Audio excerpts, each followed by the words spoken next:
안녕하십니까, 문틀남TV입니다. 민주당이 8일 지도부 회의에서도 비례연합정당 참여 여부에 대한 결론을 내지 못하고 전당원 투표를 통해 결론을 내기도 하는 등 선거를 불과 한 달이 앞둔 상황이지만 비례정당 문제에서 결론을 쉽사리 내지 못하고 유권자 눈치 보기를 이어가고 있습니다.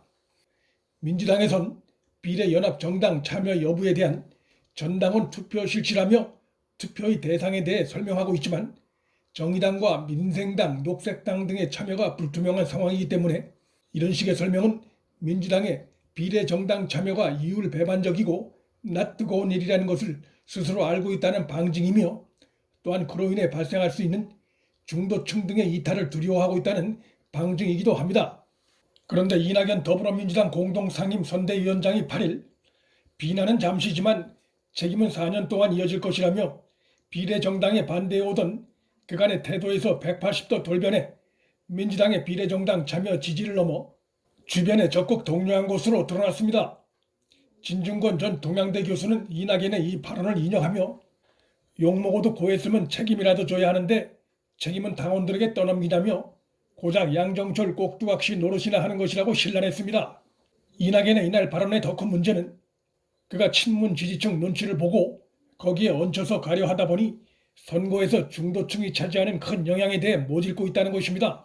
적극적인 특정 정당 지지층의 경우 자신이 좋아하는 A정당에 표를 주기 위해서라도 B당이나 C당이 포함된 연합정당체에 표를 행사할 수도 있지만 정치에 관심이 없거나 적은 중도층이나 무당층이 이당 저당이 섞여있는 연합정당체에 표를 행사하면서까지 적극적으로 정치적 의사 표시를 하리라 기대하긴 어렵습니다. 중도층이나 무당층은 선거에 임박해서까지 정치적 선택을 못하거나 안 하고 있는 유권자층이 대부분이어서 여러 정당이 잡탕처럼 섞여있는 연합정당은 이들의 선택을 더 어렵게 할 수밖에 없습니다. 더욱이 비례연합정당에 참여하는 정당의 면면이 앞으로 드러나게 될 텐데 정의당이나 민생당 등의 불참 가능성이 높은 상황에서 민주당이 비례연합정당 참여의 명분을 내세우려면 평소 유권자들이 듣도 보도 못한 군소 정당들을 구색 맞추기식으로 포함시켜 연합정당을 주도할 가능성도 있습니다. 또한 이 과정에서 각 정당마다 비례 의석을 몇 석까지 가져가느냐 또 그것을 위해 정당 후보 배치 순위를 어떻게 할 것이냐를 놓고 이견과 충돌이 발생할 수 있습니다. 그런 모습은 가뜩이나 정치와 거리가 먼 중도층이나 무당층의 정치 혐오를 더욱 불러일으킬 수 있습니다.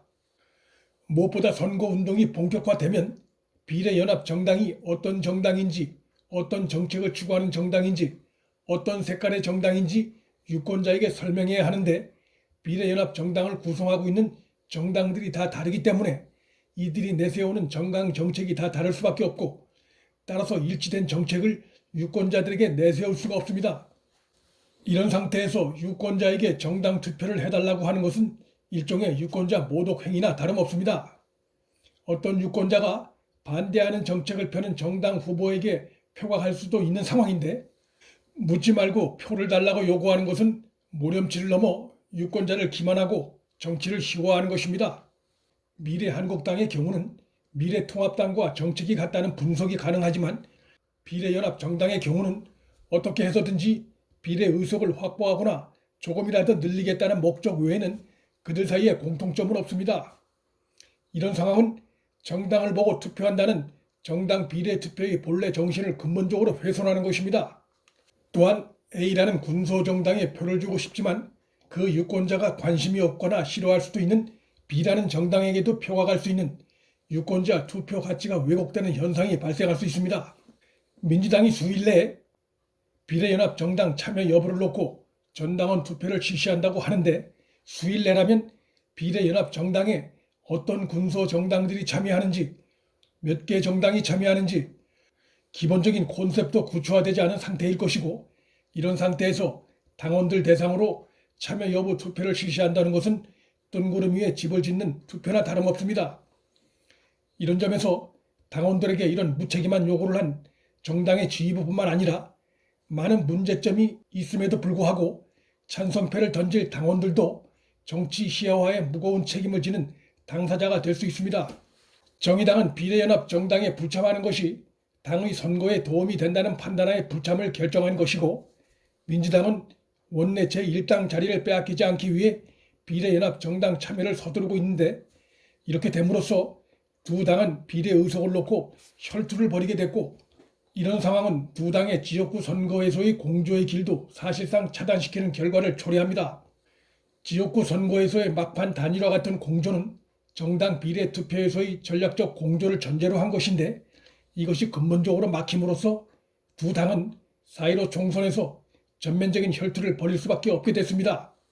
또한 정당 투표층에서 정의당과 비례연합 정당 투표층이 겹칠 수 있기 때문에 두 당의 경쟁은 각 당의 정당 득표율을 그들의 기대보다 적게 나오게 할 가능성이 있습니다. 또한 접전 지역구에서 각 당의 대결은 좌파 진영의 상호 표 빼앗기가 될 가능성도 있습니다. 좌파 진영이 이번 총선에서 자신들이 설치한 연동형 비례제의 덫에서 쉽사리 헤어나가기가 어려운 상황으로 점점 빠져들고 있습니다. 문틀란TV 여기서 마칩니다. 구독과 좋아요, 알림 설정, 방송 공유는 방송 제작에 큰 힘이 됩니다. 시청해 주셔서 감사합니다.